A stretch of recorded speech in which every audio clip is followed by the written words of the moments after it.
నమస్తే తెలుగు రాజ్యంకి స్వాగతం. నేను మీ సంధ్య. ప్రస్తుతం తమిళనాడులో అనిశ్చిత అనేది ఏ రేంజ్లో కొనసాగుతుందో చూస్తున్నాం. అటు ఎలక్షన్స్ జరిగి ఇన్ని రోజులైనా ప్రభుత్వ ఏర్పాటుకు సంబంధించి ఇంకా క్లారిటీ రాలేదు. పూటకో ఉత్కంఠ, గంటకో సెన్సేషన్ అన్నట్టుగా ఉంది తమిళనాడులో ప్రభుత్వ ఏర్పాటుకు సంబంధించి పరిస్థితి. ఎందుకంటే స్పష్టమైన మెజారిటీ ఎవరికి రాకపోవడం, హంగు ఏర్పడడం అనేది ఒకటి. అతిపెద్ద పార్టీగా టీవీకి అవతరించిన పార్టీ ఏర్పాటు చేసేందుకు, దానికి సంబంధించి బలాన్ని కూడగట్టుకునేందుకు నానా అవస్థలు టీవీకే పార్టీ అధినేత విజయ్ పడుతున్న విషయం. విజయ్ని ఎట్టి పరిస్థితుల్లో సీఎం పీఠం మీద కూర్చొనివ్వకుండా ఎవరికి వాళ్ళు పావులు కదుపుతున్నది. ఇక్కడ ఏంటంటే గతంలో అధికారం కోల్పోయిన డిఎంకే పార్టీ హుందాగా ఉన్నట్టు కనిపిస్తుందా? ఎందుకంటే ఉదయనిధి స్టాలిన్ వెనుకుండి తెర వెనుక రాజకీయం నడిపిస్తున్నాడు అన్న ఒక కోణాన్ని ప్రజెంట్ తెర మీద తీసుకురావడం జరిగింది. ఎందుకంటే ఒక ఎమ్మెల్యే కనిపించట్లేదు అంటూ దినకరన్ చేసిన కామెంట్స్, ఇవాళ ప్రమాణ స్వీకారం ఉంటుంది అనేసి నిన్నటి వరకు అనుకున్న నేపథ్యంలో మరొకసారి ఆ ఒక్క ఎమ్మెల్యేకి సంబంధించి గందరగోళం నెలకొనడము, విజయ్కి సంబంధించి ఇప్పటికే 2-3 సార్లు అటు గవర్నర్ని కలవడము, గవర్నర్ చుట్టూ రాజకీయం తిరగడము, అసలు ఎక్కడా లేని రూల్స్ అన్ని ఇప్పుడు తమిళనాడులోనే ఎందుకు ఉన్నాయి, విజయ్ వెనుక ఎందుకింత రార్థాంతం చేస్తున్నారు అంటూ రకరకాల వార్తల్ని మనము గత 3 రోజుల నుండి చూస్తూనే ఉన్నాము. అందుకే చెప్పా, అంటే అరవగోళ ఎప్పుడు తెర మీదకి రానే రాదు, వస్తే అదొక పెద్ద ట్రెండ్ సెట్టరు, సెన్సేషను, భిన్న రకాల అభిప్రాయాలు, వాదనలు చాలా ఉంటాయి. ఇప్పుడు అదే విజయ్ విషయంలో అక్కడ తమిళనాడు రాజకీయాల్లో కనిపిస్తుంది. ఈ నేపథ్యంలో మన తెలుగు రాష్ట్రాల సెన్సేషన్ ఆస్ట్రాలజర్ వేణుస్వామి చెప్పిన జ్యోతిష్యము, ఆయన ఇచ్చిన ప్రిడిక్షన్ ఇప్పుడు మరొకసారి సెన్సేషన్గా మారింది. గతంలో అనేక అంశాలకు సంబంధించి సక్సెస్ అయిన విషయం కావచ్చు, ఇంకొన్ని అంశాలకు సంబంధించి ఆయన ఫెయిల్యూర్, అంటే 2 తెలుగు రాష్ట్రాలకు సంబంధించి రిజల్ట్కి సంబంధించి నేను ఒకవేళ గొంతు విప్పి మాట్లాడితే అదో సెన్సేషన్ అవుతుంది అని చెప్పడం కావచ్చు, మనం చూసాం. ఈ నేపథ్యంలో కొన్ని యాస్టీస్ జరగడం, ఇంకొన్ని తప్పులు తొలగడం, ఇవన్నీ మనం చూసాము. కానీ వాస్తవం మాట్లాడడానికి మీరు సిద్ధంగా ఉంటే నేను సిద్ధం అంటూ కూడా అదే రేంజ్లో ఆయన సవాల్ విసిరారు. ఇక్కడ ఆ విషయాన్ని కూడా మనం చర్చించుకోవాలి. ఎందుకంటే ఇంకొకరైతే వేణుస్వామి ప్లేస్లో ఆయన కాకుండా ఇంకొకరు ఉంటే తట్టాబుట్ట సర్దుకొని కామ్గా ఉండేవాళ్ళు, లేదా ఆయనను చీల్చి చెండాడిన విధానానికి సంబంధించి, ఆయనను కార్నర్ చేసిన విధానానికి సంబంధించి అయితే కొంత బలహీన మనస్కులైనా సరే, లేకపోతే మనకెందుకు వచ్చిన ఈ గోల అనుకున్న వాళ్ళైనా సరే తూర్పు తిరిగి పలాయనం చిత్తగించేవాళ్ళు. కానీ నేను అందరికీ భిన్నము, నా దగ్గర సబ్జెక్ట్ ఉంది, నేను అందరిలా కాదు అని ఆయన ఎప్పటికప్పుడు ప్రూవ్ చేసుకుంటూనే ఉన్నాడు, ఎప్పటికప్పుడు వార్తల్లో నిలుస్తూనే ఉన్నాడు. రీసెంట్గా ఆశిరెడ్డి విషయంలో కూడా ఆశిరెడ్డికి పూజ చేసిన విజువల్స్, అలాగే ఆశిరెడ్డి ఫోన్ కాల్లో మన మధ్యలకు సంబంధించి మధ్యవర్తిత్వంగా వేణుస్వామి గారు కూడా ఉంటారు అని చెప్పడంతో మరొకసారి ఆయన వార్తల్లోకి రావడం జరిగింది. ఈ నేపథ్యంలో ఇప్పుడు విజయ్కి సంబంధించి ప్రభుత్వాన్ని ఏర్పాటు చేస్తాడా అన్న గందరగోళం నడుస్తూ ఉండగా, ప్రభుత్వాన్ని అయితే ఏర్పాటు చేస్తాడు, కానీ ఏర్పాటు చేసినా సరే ఎక్కువ రోజులు సీఎం పీఠం మీద విజయ్ కూర్చోలేడు. 1.5 year లేకపోతే 1 yearలోనే మళ్ళీ ఆయన పీఠం దిగి అక్కడ తమిళనాడులో ఎన్నికలు రాబోతున్నాయంటూ ఒక సెన్సేషన్ బాంబును ఈవెన్ వేణుస్వామి గారు పేల్చడం జరిగింది. ఎందుకంటే తమిళనాడు రాజకీయ పరిస్థితులు, అలాగే విజయ్ అలాగే త్రిష కాంబినేషన్కి సంబంధించి ఏదో విజయ్ త్రిష ఏకనాడి కాంబినేషన్ అంటే ఏదో చెప్పడం జరిగింది ఆయన. వాళ్ళిద్దరి కాంబినేషన్లో ఇన్ కేసు త్రిష కనుక విజయ్ లైఫ్లో లేకపోయిండుంటే ఇంకా అద్భుతమైన విజయాన్ని సాధించేవాడు అంటూ వేణుస్వామి చేసిన కామెంట్స్ ఇప్పుడు సెన్సేషన్గా మారాయి. ఒక్కసారి వేణుస్వామి గారు ఏమన్నారనేది ఆ వీడియోలో చూసే ప్రయత్నం చేద్దాం. ఒకసారి వేణుస్వామి గారు వీడియో ప్లే చేయండి. అలాగే విజయ్ త్రిష కాంబినేషన్ కనుక తీసుకున్నట్లయితే వాళ్ళ కాంబినేషన్ ఏకనాడి కాంబినేషన్ అయ్యింది కాబట్టి ఒకవేళ త్రిష లేకుండా ఉంటే విజయ్ యొక్క రిజల్ట్ వేరే రకంగా ఉండేది. చూసారుగా వేణుస్వామి చెప్పిన విషయము. ఇన్ కేస్ త్రిష లేకపోయి ఉంటే వేణుస్వామి చెప్పిన జాతకం అంటే విజయ్ జాతకం ప్రకారము అత్యద్భుతమైన రిజల్ట్తో అతను అసలు ఇలాంటి గందరగోళం లేకుండా గెలిచేవాడు అంటూ ఆయన చెప్పడం జరిగింది. ఏకనాడి కాంబినేషను త్రిష విజయ్ కి సంబంధించి ఎక్కువ రోజులు ఇది నిలబడదు అంటూ కూడా ఆయన చేసిన కామెంట్స్ ఇప్పుడు సెన్సేషన్గా మారాయి. ఈ నేపథ్యంలో ఇప్పటికే అక్కడ గందరగోళం ఏర్పడుతుంటే వేణుస్వామి గారు చేసిన కామెంట్స్ ఇప్పుడు విజయ్ ఫ్యాన్స్లో ఇంత భయాన్ని, గందరగోళాన్ని క్రియేట్ చేస్తున్నాయి. ఎందుకంటే నిజంగా ఇప్పుడు మెజారిటీ అనేది బుట్టాబొట్టిగా యాస్టీస్ అంతే ఉంది. ఈ నేపథ్యంలో ఏ ఒక్క ఎమ్మెల్యే తప్పకున్నా అప్పటికి విజయ్ పార్టీలోనే ఇప్పుడు చీలికలు వచ్చినా ఇప్పుడు మంత్రులకు సంబంధించి చర్చ తెర మీదకి వచ్చినా ఎవరికి ఇస్తారు ఎవరికి ఇవ్వరు, అసంతృప్తి సంతృప్తి వీటన్నింటి నేపథ్యం ఇప్పుడు ఆ 6-8 మంది తప్పుకున్నా సరే, ఎందుకంటే విజయ్కి 108 సీట్లు వచ్చాయి, 108 సీట్లు విజయ్కి రావడం, 107 సీట్లు విజయ్కి రావడం జరిగింది. ఈ నేపథ్యంలో 6 మీద విజయ్ డిపెండ్ అవ్వాల్సి వచ్చింది.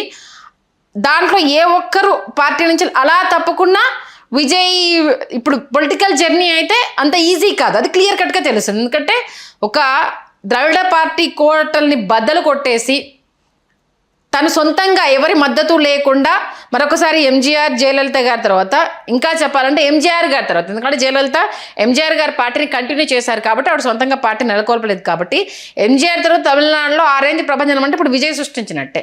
ఈ నేపథ్యంలో ఇచ్చిన ప్రజలు పూర్తి మెజారిటీ అన్నా విజయ్కి ఇవ్వలేకపోయారు. లేకపోతే అటు డిఎంకే ఒకవైపు ఉన్నా సరే వేరే ఉండేది. అదర్స్ ఇక్కడ పెద్దగా ఇంపాక్ట్ చూపించకపోవడం అనేది విజయ్కి ఇప్పుడు పెద్ద తలనొప్పిగా మారింది. ఎందుకంటే బీజేపీ తెర వెనుక రాజకీయం నడిపేయడము, గవర్నర్ని గుప్పెట్లో పెట్టుకోవడానికి సంబంధించి ఇప్పుడు అక్కడ పెద్ద ఎత్తున చర్చ జరుగుతుంది. ఇన్ కేసు విజయ్ అడ్డుకునే ప్రయత్నం చేస్తే తమిళనాడు మరో రావణ కష్టం కాబోతోంది, పశ్చిమ బెంగాల్ తరహా అంటూ విశ్లేషకుల ప్రిడిక్షన్స్ కూడా మనం చూస్తున్నాం. ఇప్పుడు ఇవన్నీ చూస్తుంటే నిజంగానే వేణుస్వామి చెప్పిన జ్యోతిష్యం అంటే యాజ్ ఏ జాతక పరంగా అది జరుగుతుందా లేదా అనేది పక్కన పెడితే, అంటే ఆయన చెప్పింది వాళ్ళిద్దరి కాంబినేషన్ కంటిన్యూ అయితే జరిగే ఇబ్బందుల గురించి ఆయన చెప్పారు.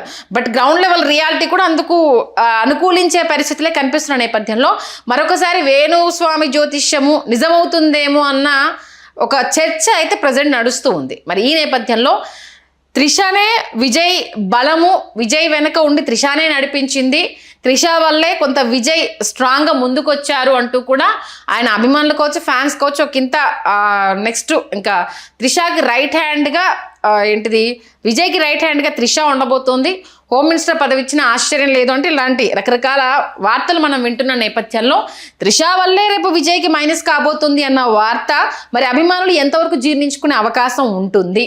అఫ్కోర్స్ ఆయన చెప్పింది నిజం కావాలా అని అంటే అవ్వాలన్నది కూడా ఏం లేదు. కాకపోతే తమిళనాడులో ఈ జాతకాలకు సంబంధించి బాగా నమ్ముతారు, అవునన్నా కాదన్నా వాళ్ళు ఎక్కువగా వీటిపైన నమ్మకాలు పెట్టుకుంటారు, దాని ప్రకారమే ఫాలో అవుతూ ఉంటారు, అది మనం చూస్తూ ఉంటాం. అఫ్కోర్స్ ఇప్పుడు అంతటా అది వ్యాపించింది అనుకోండి, బట్ అక్కడ కేరళ, తమిళనాడు ఈ ప్రాంతాలకు సంబంధించి ఈ నమ్మకాలు ఇవి ఎక్కువగా ఉంటాయి. ఈ నేపథ్యంలో ఎక్కడ వేణుస్వామి చెప్పే ప్రెడిక్షన్ నిజమవుతుందేమో అన్న ఒక చర్చ ఇప్పుడు విజయ్ అభిమానుల్లో, ఎందుకంటే తమిళనాడులో కూడా తెలుగు ఉన్నారు కాబట్టి ఖచ్చితంగా దానికి సంబంధించి అక్కడ స్ప్రెడ్ అయ్యే అవకాశం ఉంటుంది. అందులోనూ మన వేణుస్వామికి ఆల్మోస్ట్ ఆల్ సెలబ్రిటీ ఫ్యాన్స్ ఎక్కువ ఉంటారు. ఎందుకంటే ఒకరి ద్వారా ఒకరు, రష్మికనే గతంలో పూజ చేయించుకున్న సందర్భం మనం చూసాం కాబట్టి రష్మికకు సంబంధించి ఆ విజువల్స్ కన్నడలో కూడా ప్లే అయ్యాయి. ఈ నేపథ్యంలో ఆయన సెలబ్రిటీ స్టార్ జ్యోతిష్కుడు అనేది మనందరికీ తెలిసిన విషయమే కాబట్టి మరొకసారి ఈయన కామెంట్స్ చేయడము ప్రజెంట్ పెద్ద ఎత్తున చర్చకు దారితీస్తుంది. ఇప్పటికే పార్టీ నెలకొల్పడానికి నానా అగచాట్లు అక్కడ పడుతూ ఉంటే, అసలు ఎన్ని అడ్డంకులు సృష్టించాలో అన్ని అడ్డంకులు సృష్టిస్తూ ఉంటే, ఈయనేంటి సంవత్సరంన్నర ఉంటే మహా గొప్ప అన్న బాంబు పేల్చారు అన్నది ఇప్పుడు పెద్ద ఎత్తున చర్చ జరుగుతుంది. అంటే వాళ్ళ కాంబినేషన్ అనేది హిట్ కాంబినేషన్ కాదు, అది నిలబడే అవకాశం లేదు అనేసి అంటున్నారు. మరి ఇన్ కేసు త్రిష ఎంటర్ కాకుండా పక్కకు జరిగితే మరి ఎలా ఉంటుంది అన్న అంశానికి సంబంధించి కూడా మనము ఇక్కడ ఆలోచించాల్సిన అవసరం అయితే ఉంటుంది. మొత్తానికి అటు విజయ్ వైఫ్ సంగీత తెర మీదకి వచ్చినప్పటి నుండి, అంటే విడాకులకు సంబంధించి 2021లోనే ఒక హీరోయిన్తో ఎఫ్ఐఆర్ నడిచింది. ఆ విషయం తెలిసి నేను కొన్ని రోజులు ఆయనకి దూరంగా ఉన్నారు, మారుతారేమో అనేసి నేను దూరం పెడతాను అనేసి అని చెప్పారు. బట్ మళ్ళీ ఆయన జీవితంలోకి రావడం జరిగింది. అది నేను సహించలేకపోతున్నాను అంటూ కూడా అటు సంగీత చెప్పడం జరిగింది. వాళ్ళిద్దరు కాంబినేషన్లో రీసెంట్గా లియో సినిమా వచ్చిన విషయం తెలిసిందే.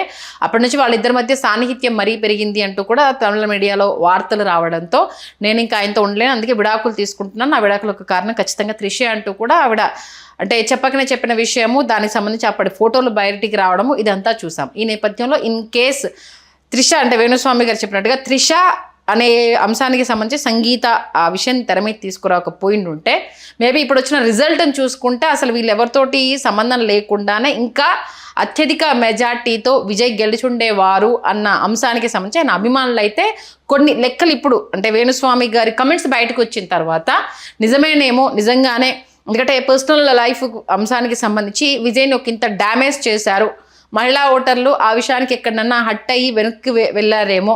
ఒకవేళ కనుక ఆ విషయము తెర మీదకి రాకపోయింటే సంగీతతో ఉండుంటే ఖచ్చితంగా ఆయన రిజల్ట్ ఇంకొకలా ఉండేది, ఈ అగచాట్లన్నీ ఆయనకు ఉండకపోయేవి అంటూ వేణుస్వామి చేసిన ప్రిడిక్షన్ని ఇక్కడ కంపేర్ చేస్తూ ఉన్నారు. ఈ నేపథ్యంలో ఇన్ కేస్ త్రిషాని పక్కకు పెట్టకుండా ఆయన వెళ్ళినా, లేకపోతే ఇప్పుడున్న రిజల్ట్ ప్రకారం అయితే త్రిష ఉన్నా మేబీ ఆయనకైతే పదవి గండము అనేది క్లియర్ కట్గా, ఇంకా తనను మిగతా వచ్చే వాళ్ళ ఎమ్మెల్యేలను తను పెంచుకుంటూ పోవాల్సిన పరిస్థితి అయితే ఉండే అవకాశం చాలా స్పష్టంగా కనిపిస్తుంది. ఎందుకంటే దినదిన గండం నూరేళ్ళ ఆయుష్ అన్నట్టుగానే ఉంది ప్రస్తుతం విజయ్ పరిస్థితి. ఎందుకంటే అంత పెద్ద హయ్యెస్ట్ మెజారిటీతో గెలిచినా ఆయన ఆ పార్టీని అలాగే సీఎంగా ప్రమాణ స్వీకారం చేయడానికి పడుతున్న తిప్పలు ఎక్కడి దాకా వెళ్ళిపోయిందంటే ఇంకా మొత్తం టీవీకే పార్టీ వాళ్ళందరితో రాజీనామాలు చేపించేసి ఈ హరాస్మెంట్ తట్టుకోలేము, ఇంకా సుప్రీంకోర్టు మెట్లు ఎక్కుదాము అనేంత వరకు వెళ్ళడము, మద్దతు ఇస్తామని చెప్పడము, ఫోన్లు చేసి ఓకే అనడము, మళ్ళీ తర్వాత ఆ సీన్ మళ్ళీ వెళ్ళి కలిసేటప్పుడు కావచ్చు అనేక రకాల ట్విస్ట్లు. అటు కాసేపు రజనీకాంత్ గారు పిక్చర్లోకి వస్తున్నారు, కాసేపు ఉదయనిధి స్టాలిన్ వెనుకుండి నడిపిస్తున్నారు అంటున్నారు, వెనకాల బీజేపీ ఉండి ఇదంతా తతంగా నడిపిస్తుంది అనేది క్లియర్ కట్గా తెలుస్తుంది. ఇంకోసారి ఏఐఏడీఎంకే పొత్తు పెట్టుకుంటుంది అనేసి అని వస్తున్నారు. అటు స్టాలిన్ చెప్తున్న దానికి గ్రౌండ్ లెవెల్లో జరుగుతున్న దానికి సంబంధం లేకుండా ఉంది, ఎమ్మెల్యే మిస్ అయ్యారంటున్నారు, వాళ్ళ ప్రమాణ స్వీకారం అన్నారు, అసలు ఏం జరుగుతుందో తెలియని గందరగోళ పరిస్థితులు అయితే నెలకొని ఉన్నాయి. చూద్దాం మరి వేణుస్వామి చెప్పిన జాతకం ఒకవేళ ప్రూవ్ అవ్వాలంటే ముందు విజయ్ సీఎం అవ్వాలి కదా. ఆ సీఎం అవ్వడానికి పడుతున్న ఇబ్బందులు మనం చూస్తున్న నేపథ్యంలో మరి 118 మంది మెజారిటీతోటే విజయ్ ప్రమాణ స్వీకారం ఉండబోతుందా, లేదు ముందు అసెంబ్లీ కాల్ ఆఫ్ చేసి ప్రమాణ స్వీకారం చేసిన తర్వాత బల నిరూపణ ఉండబోతుందా, ఈ అంశానికి సంబంధించి అయితే ఇంకా స్పష్టత రాలేదు. మరి కాసేపట్లో స్పష్టత వచ్చే అవకాశం ఉంది. వేణుస్వామి గారి ప్రిడిక్షన్ ఏ రకంగా నిజమవుతుందా అనేది ముందు ఆయన సీఎం పీఠం ఎక్కిన తర్వాత కూడా జరిగే పరిణామాలు. కాబట్టి చూద్దాం మరి ఈసారన్నా నిజమయ్యే అవకాశాలు ఉన్నాయా, లేకపోతే వేణుస్వామి గారు మరొక్కసారి ఈ ప్రిడిక్షన్కి సంబంధించి రాంగ్ అనాలిసిస్ చేస్తున్నారన్న మళ్ళా నిందను మోస్తారన్నది మాత్రం తెర మీద చూడాల్సిందే. హలో, తెలుగు రాజ్యం ఛానల్ చూస్తున్నారా? సామాజిక రాజకీయ జీవన చిత్రణే తెలుగు రాజ్యం. అతిశయోక్తులు అసత్యాలు ఉండవు. రాజకీయ కోణం కాదు, ప్రజా కోణమే కొలబద్ద. తెలుగు రాజ్యం వీక్షణ మీ ఉత్తమ అభిరుచికి నిదర్శనం.